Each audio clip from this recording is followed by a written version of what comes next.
Ya. Entonces, vamos a ver ahora un método de aprendizaje no supervisado, que es la reducción de dimensionalidad, ¿no? Entonces, esta sección es sobre aprendizaje no supervisado, ¿ya? Y en el aprendizaje no supervisado, por supuesto, como ustedes ya saben, no tenemos etiquetas. Entonces, el clásico setting de XI, YI y de 1 hasta N, que estamos en R, M, cruz, R, este no es el setting ahora, ¿ya? Entonces, ahora tenemos simplemente un conjunto de datos, XI, y 1 hasta N, y no tenemos la etiqueta, ¿ya? Entonces, una de las cosas que podemos hacer en este escenario es hacer reducción de dimensionalidad. ¿Qué significa eso? Aquí está, construir una representación de dimensión estrictamente menor que los datos originales con la finalidad de interpretar de mejor forma la información contenida en nuestros datos. Entonces, vamos a tener un conjunto, como puse en la slide anterior, X1N, que está en RM, ¿ya? Que está en RM, y queremos encontrar una representación Y1N que está en M chica, ¿ya? Con M chica menor que M. Creo que M prima. M prima. M prima, sí. M prima. Eso queremos hacer, ¿ya? Esto.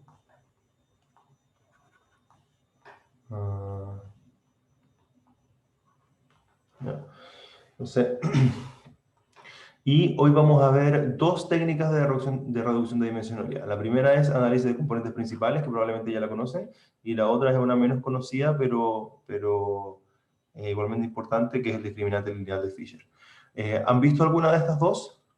Sobre todo esta. ¿Alguien ya la conoce?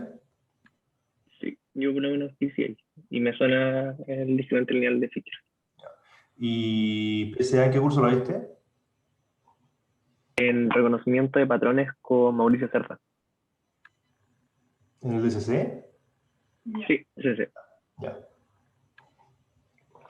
Ya. ¿Alguien más conoce esto o no? Sí, en intro a la minería de datos se PSA también. ¿En cuál, perdón? Intro a la minería de datos. Ya, perfecto. Ya, vamos a verlo, no sé si con el mismo enfoque. Al final de la clase me dicen si fue distinto o no, para poder también tener retroalimentación del curso. Entonces, vamos a considerar un conjunto de observaciones de esta forma, ¿ya? Que es el que les mencioné al comienzo, y recordemos que XY es un vector, entonces vamos a denotar por X y J el atributo J para la observación Y, o sea, el elemento jésimo del vector yésimo del conjunto. ¿Ya? Entonces, para cada observación, o sea, para cada elemento de este conjunto, podemos descomponerlo en la base canónica, ¿cierto? Que es el primer elemento por el vector canónico 1 más el segundo elemento por el vector canónico 2, donde les recuerdo que EI es el vector, es como el one-hot encoder, ¿cierto? Es el vector que tiene 0, 0, 0 y tiene un 1 ahí en la posición yésima. Entonces, por supuesto que uno puede descomponer el vector en la base natural, ¿cierto? Que es decir, el vector que apunta en la primera coordenada. Entonces, en R3 es fácil verlo, porque yo puedo decir, mira, ese vector lo descompongo en todos los ejes, ahí, ahí, y no sé, ahí, y lo escribo como E1, por eso, no, está mal el dibujo, lo escribo como esto lo proyecto hacia ese plano, esto lo proyecto hacia ese plano, y esto lo proyecto hacia nosotros, hacia este plano. Entonces, digo este vector es igual a E1 por su primera coordenada, más E2 por su segunda coordenada, más E3 por su tercera coordenada, y cuando sumo estos tres vectores, obtengo S. ¿Ya? Y esto que está ahí, eso es X1, esto es X2, y eso que está ahí es X3. ¿Se entiende? Soy malo con el dibujo, pero está fácil igual entenderlo. Ya. Notemos que es posible entonces aproximar cada observación mediante una cantidad de m' menor que m términos, que es simplemente tomar esta expresión, ordenarla de mayor a menor, ¿ya? La coordenada que tiene mayor magnitud la pongo al comienzo, la segunda coordenada la pongo después, y así, y truncarla en m', hasta ahí nomás, ¿ya? Entonces, con eso voy a retener las m de las m coordenadas que reconstruyen el vector perfectamente. Voy a recuperar solamente las primeras m', pero las m' más grandes, ¿ya? Entonces, esto está escrito de esta forma, ¿cierto? Como una permutación de índices, que llamé sigma, que es una permutación que prioriza las coordenadas más representativas de los datos, ¿ya? Dicha aproximación es una versión de baja dimensión. Entonces, les pregunto ahora, ¿qué es más representativo? Como es intuitivo decir como que son las mayores, ¿cierto?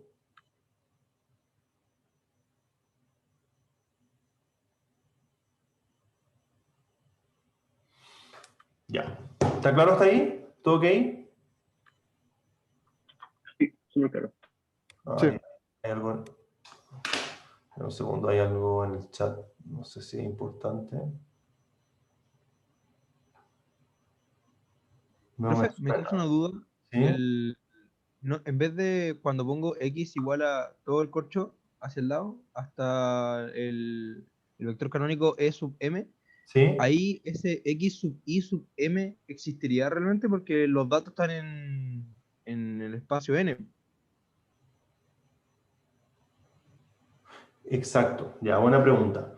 Los datos están en el espacio M. ¿Ya? Ahí está, mira. Los datos están en el espacio M. Entonces, esta descomposición que estoy haciendo acá es para un dato, para un elemento del conjunto. Entonces, Ah, ya. independiente que los datos sean 1, 2, m o un millón, n o un millón, la descomposición de los datos dependen de su propia dimensión. Ya, perfecto. ¿Ya? Entiendo. Entonces, voy a poner un ejemplo, mira. X podría ser 3 menos 4, 5, 1. Lo que esto está diciendo es, esto lo puedo escribir como 3 por el 1, 0, 0, 0, más menos 4 por el 0, 1, 0, 0, más 5 por el 0, 0, 1, 0, más 1 por el 0, 0, 0, 1. Y la notación del vector canónico dice que esto es simplemente 3 por E1 más menos 4 por E2 más 5 por E3 más 1 por E4. ¿Ahí se entiende? Sí, gracias. Ya, entonces, esta forma de truncar lo que está diciendo es que, mira, yo, claro, podría tomar los 4, pero podría tomar menos también. Entonces, tengo el menos 3 en la primera coordenada, el menos 4, perdón, el 3 en la primera, el menos 4, el 5 y el 3, entonces voy a tomar 2 nomás. Entonces yo te pregunto, ¿cuáles 2 querés tomar? Voy a tomar el 5 E3 y el menos 4 E2. ¿Ya?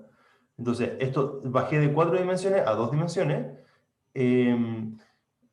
lo cual me hace bien difícil hacer el dibujo, ¿cierto? Pero el dibujo lo puedo hacer de 2 dimensiones a una. Aquí tengo un elemento, ¿cierto? Aquí tengo un elemento que es x1, x2, ¿ya? Y este elemento lo voy a proyectar, este elemento es x1, e1 más x2, e2. Y le voy a cortar la segunda parte. ¿Por qué? Porque el x1 es más grande que x2. Entonces lo voy a representar por ese valor. S por S.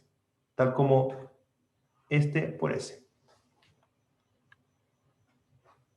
Entiendo, profe. Una pregunta, ahí entonces habría como algunas dimensiones más importantes que otras, ¿o no? Claro, Así como para exactamente. saber cuál Eso, es video. eso es lo que quise apuntar acá. Hay dimensiones más importantes, pero la pregunta es, ¿cuáles son las más importantes? Entonces, cuando tengo un dato, como en este caso, es como obvio, pues, las dimensiones más representativas son las que tienen elementos más grandes nomás.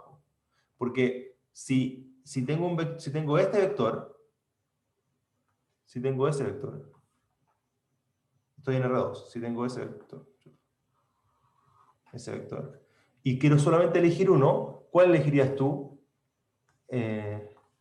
¿Este o ese? Por supuesto, se parece más al segundo.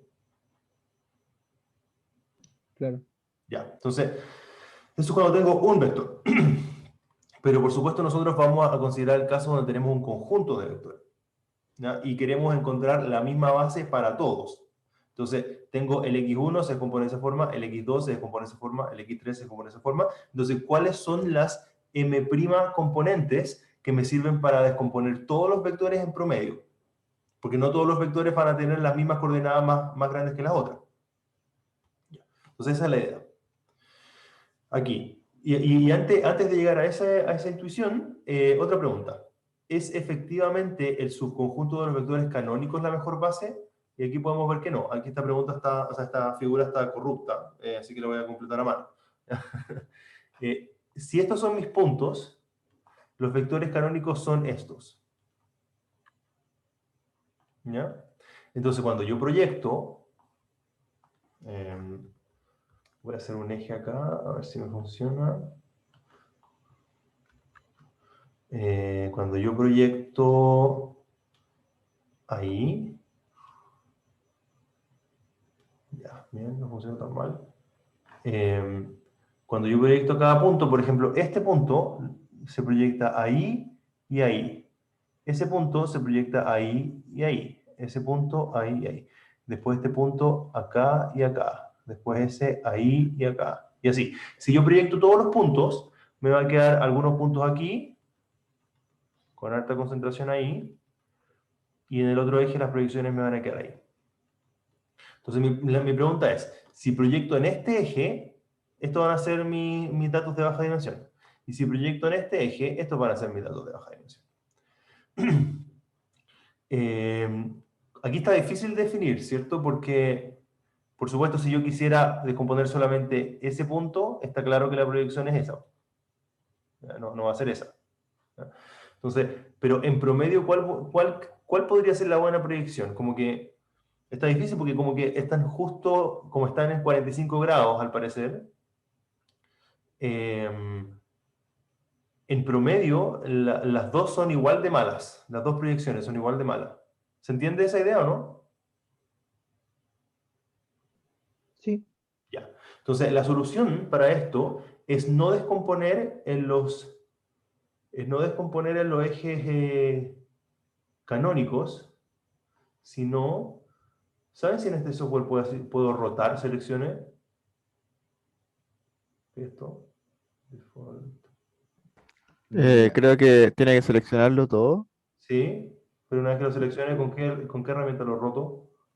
con lo mismo que seleccionó, creo. Como que le forma una cajita. Pero creo que lo hace a los elementos que ha creado. Sí, pues no sé, eso es lo que necesito. Ahí, Y como no, porque esto es solamente para achicar. y en el cuadradito que sale ahí, No, pero el cuadradito que está, ese cuadradito que está, ese. eso es para eliminar la selección. Sí. Ah, entonces no. Lo siento. Ah, ahí estaba, pues ese era. Patricio dice que gire el compu. Sí, pero es que quiero girarlo relativamente, quiero girarlo con respecto a. Quiero girarlo con respecto a lo que ya está escrito. Aquí está, pues ese debe ser. ¿O no?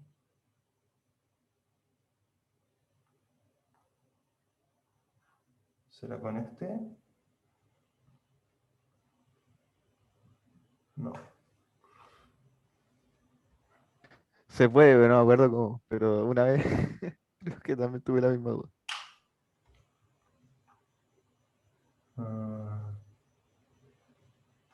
Y el punto rojo no es para grabar. O podría grabar aquí mismo.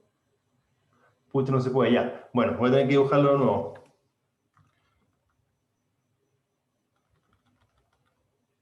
Ya, entonces voy a definir unos nuevos ejes que son... chuta, ahora ni siquiera sé en qué modo estoy.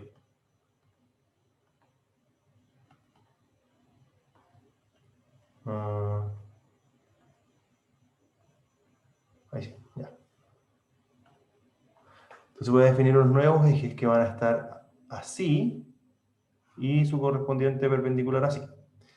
¿Ya? Entonces tomé el E1 y E2 y los roté aproximadamente 45 grados según estos datos. ¿Ya? Entonces, ahora voy a proyectar en estos nuevos ejes y me van a quedar aquí. Y en el otro eje las proyecciones son estas, más cortitas, ¿cierto? Entonces, por supuesto, ahora está mucho más claro que el buen eje para proyectar es este. Es este. Porque cada punto en promedio tiene solo ese error. Si yo proyecto en el otro eje, en promedio tengo ese error. Todo ese error. ¿Ya? En cambio ahora tengo solo ese error. En la otra alternativa, ¿cierto? El promedio, el error de proyección en cualquier eje era más o menos el mismo. Entonces, ahora tenemos dos problemas. Además de elegir cuáles son los buenos ejes, o sea, además de elegir el orden de eje, tenemos que elegir la rotación de ejes, ¿no? Y cuando los encontremos, el conjunto de ejes apropiado y después el orden de ejes, esas van a ser las componentes principales, ¿no? No sé si los que ya sabían componentes principales esto les hace sentido y es la misma forma que lo aprendieron, ¿no? Ahora vamos a... Sí, ¿Sí? es similar. ¿Cómo? Es similar. Alguna vez también lo habían dicho como maximizar la dimensión en que la varianza se No, maximiza, pero se todavía, minimiza. o sea, este es el criterio, todavía no vamos a la solución. Ya. Entonces, este criterio, entonces, ¿cuál es el criterio? Es encontrar una rotación del eje y cuál es el orden de los ejes en los cuales queda la mejor proyección, ¿ya? Pero todavía no sabemos qué es lo mejor, ¿ya? Entonces vamos ¿Puedo para hacer allá. una pregunta? ¿Sí? ¿El M' es fija para todos los datos o va cambiando de acuerdo a los datos? Es fija. Fija para todos. Oh, brígido, ya. Porque yo quiero adoptar una representación comprimida de mis datos. Entonces, por ejemplo, tenemos un conjunto de imágenes de MNIST. ¿Conoces la base de datos de MNIST? Que yo creo que la he nombrado varias veces. La mencioné ustedes como la de 24 colores, algo así, ¿no? No, la MNIST es la de imágenes de dígitos. Tenemos una ¿Ya? fotito de un 1, una fotito de un 2. Ah, ya, sí, sí, sí, sí, sí. ¿Ya? Y esta base de datos es de, si me equivoco en el número, alguien me corrige, es una matriz de 26 por 26. ¿Ya? Lo cual equivale a que los elementos están en R768. ¿Ya? Estos números me los sé de memoria, así que si está mal calculado, da lo mismo. No importa, para el ejemplo da lo mismo. Entonces, mis datos tienen una dimensión de 768 y probablemente muchos métodos que vamos a usar de clustering o regresión lineal, o regresión en general, este número es demasiado alto. ¿Ya? Entonces quiero encontrar una representación de baja dimensión de mis datos en MNIST. Entonces no voy a trabajar en R768, voy a trabajar en R100. Entonces, ¿cuáles son los ejes donde proyecto este vector? Y por supuesto tienen que ser los mismos para todos, porque todos los datos tienen que tener la misma nueva representación. No puedo tener datos que están en R100 y datos que están en R101. ¿Se entiende? Sí, profe. ¿Sí? Vale. Entonces, piensa en esta técnica como el diseño de las características. ¿Cuáles son estos? ¿Cuál es el phi que necesito? ¿Verdad? Un phi que comprima mis datos para no arrastrar un phi de tanta dimensión. Y sé que es completamente opuesto a lo que hablábamos en Support Vector Machine, donde el phi era súper alto. ¿Ya? Ya, entonces, ahora vamos al criterio. De esta forma, entonces, Cx representa la proyección ortogonal. Entonces, si tengo este punto, si este es C y este es X, entonces ese punto de ahí es C producto punto X. ¿Ya? Profe, ¿Sí? otra duda con esa misma slide, con lo de antes, ¿qué pasa si el orden de mis datos, o sea, de cada característica es muy distinto? No sé, como ¿El si tamaño? si estoy midiendo, no sé, por ejemplo, la temperatura de algo y después estoy midiendo, Aquí está pucha, la no sé respuesta a qué, esa pregunta. no sé qué inventar. Ah, ya. ¿Ya? Entonces, Claro. los datos tienen que ser, en primer lugar, tienen que tener media nula, y en segundo lugar, tienen que tener varianzas marginales unitarias también. ¿Ya? Entonces, Ya. la varianza en esa dimensión y en esa dimensión tiene que ser la misma, y además eso tiene que ser 0. ¿Por qué? Porque si tengo el 0 acá, y mis datos están aquí, la primera componente principal va a ser esa, que no revela ningún patrón de los datos, solamente el desplazamiento. Entonces, lo que hay que hacer es traer los datos a media cero, dividirlos por sus propias varianzas, hacer las componentes principales y después volver al espacio original. ¿Y por qué es eso? Porque de esa forma la dirección de la media no afecta las direcciones de las componentes principales y la varianza original no afecta el rol que de las componentes principales porque hay más varianza, porque las componentes principales solamente debería afectarse porque en esa dirección hay más puntos, no porque son más grandes. Pero buena pregunta. Entonces, vamos a lidiar con algo de este tipo, ¿ya? Tenemos el argmax del producto punto y quiero ver cuál es el máximo de esto, ¿ya? Y esa va a ser mi primera componente principal. Por supuesto, aquí yo creo que hay un error en esta slide, no habría escrito esto ahora, porque esto es para un punto. Para un punto no nos interesa, ¿ya? Pero esto está solamente acá mencionado para decir que hay que poner una restricción, porque este producto punto, para un C amplificado, se puede hacer arbitrariamente grande, entonces el C tiene que ser unitario. Pero el problema de optimización que realmente nos importa es este que está acá.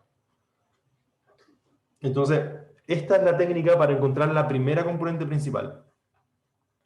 Entonces, ahora sí tenemos la suma por todos los elementos y quiero encontrar el vector C condicional a que tiene norma unitaria que maximiza la dispersión, ¿ya? O sea, la varianza de esa proyección. Entonces, tengo mis puntos, voy a hacer un dibujo acá. Tengo mis puntos aquí, ¿ya? Y tengo un eje, perdón, tengo un C, ese es mi C1, ¿ya? Y voy a proyectar todos mis puntos. Proyecto S, estos son todas mis proyecciones de puntos. ¿Ya? Estos puntos, cada uno de estos puntos es un C,XJ, ¿ya? De ese XJ se proyectó ahí en C. Entonces, como recuerden que esto es, como los X son media cero, por este requerimiento, ¿ya? Como los X son media cero, esto también es media cero, ¿ya? Porque media cero por algo es media cero. Entonces la varianza de estos puntos es simplemente esto, es la suma de los cuadrados de todas esas proyecciones. Y lo que estoy diciendo acá es que C1, que es la primera componente principal, va a ser el vector C que maximiza esa varianza. Entonces, no sé, yo dibujé ese C, ¿cierto? Pero pudo haber sido ese. Eso es lo que tengo que hacer. No sé si es ese, no sé si es ese, no sé si es ese. ¿Ya? Pero así lo voy a encontrar. Entonces ahora resolvamos esto.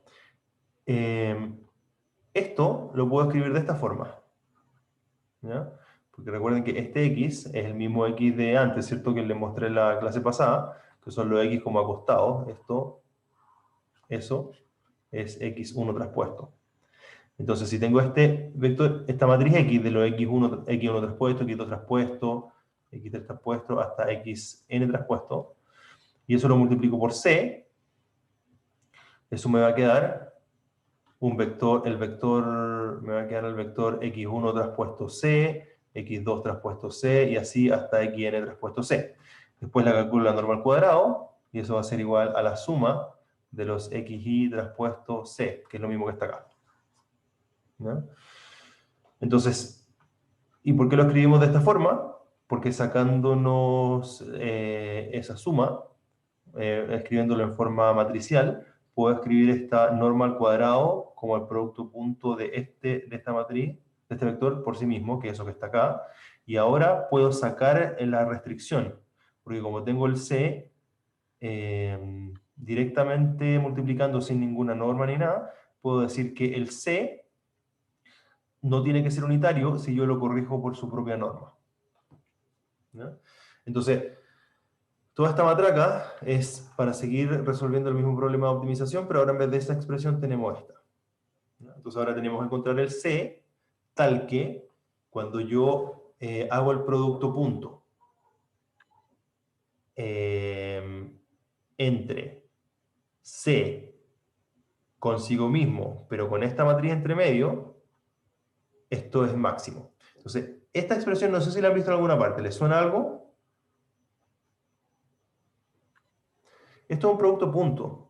Cuando ¿han visto esto? AM ha traspuesto MB, donde M es una matriz definida positiva y simétrica.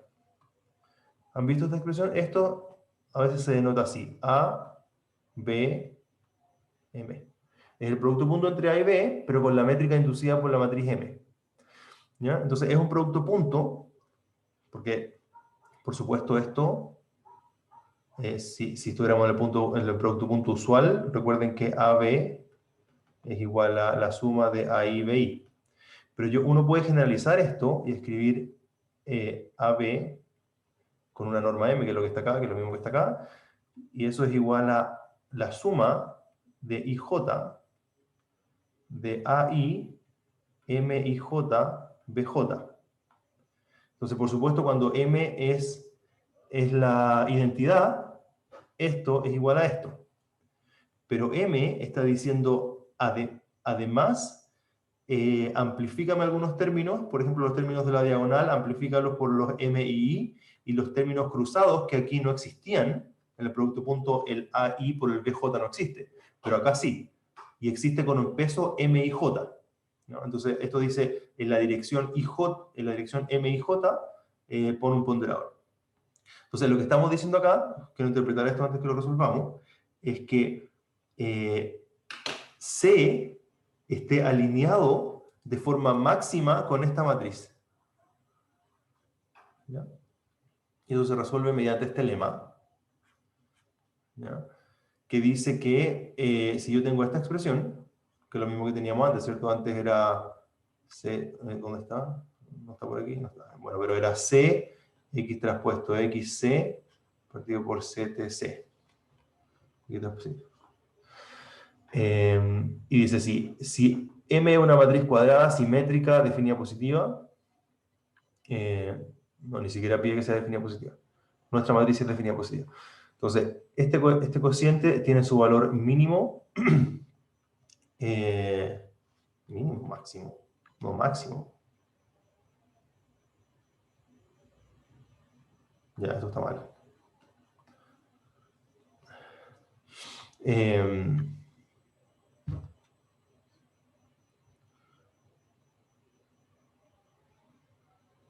Ya. Entonces, ¿y qué es lo que tenía que ver con lo que les dije antes, ¿cierto? Entonces, los X tienen que estar alineados con los valores propios de M. ¿Ya? De esta forma, entonces, el X, me perdí, ¿no? Estoy aquí. De esta forma, entonces, la proyección de una observación en la primera componente principal es la proyección en la componente máxima de la matriz de covarianza, lo cual tiene todo el sentido del mundo si recordamos esta imagen, ¿cierto? Porque en estos datos, la matriz de covarianza apunta en esa dirección con más fuerza y en esta dirección con menos fuerza. Los vectores propios de la matriz de covarianza, quiero decir, ¿no? Entonces tiene sentido encontrar cuál es la proyección en la dirección de mayor varianza de mis datos. ¿No? Entonces todo eso simplemente para decir que la primera componente principal está dada por esto, ¿cierto? Donde esta es el primer vector propio de la matriz de covarianza empírica. Ahí está. Voy a mostrar.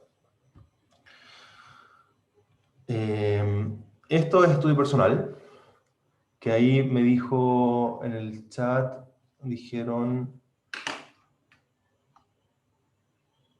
Diego había usado con KCA, no sé si se refería a KPCA o a PCA. Vamos a suponer que se refería a KPCA, que es esto.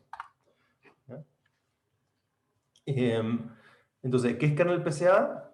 Observemos que la solución de PCA son solo productos puntos.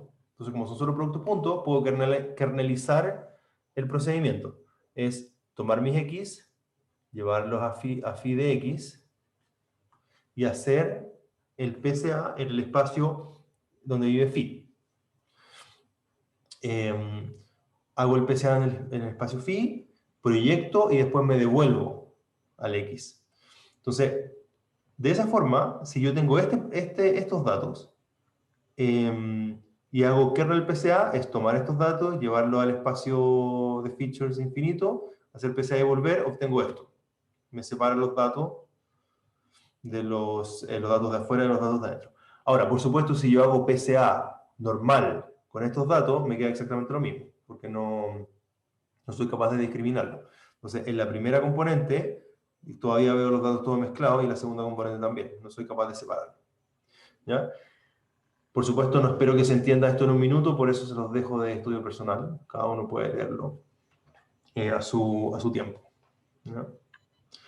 Son las 9:31, me queda la mitad de la clase. La mitad de la clase es el discriminante lineal de Fisher, así que la voy a retomar la próxima clase. Porque si no nos vamos a alargar mucho y no tiene sentido. Eso, ¿hay alguna pregunta?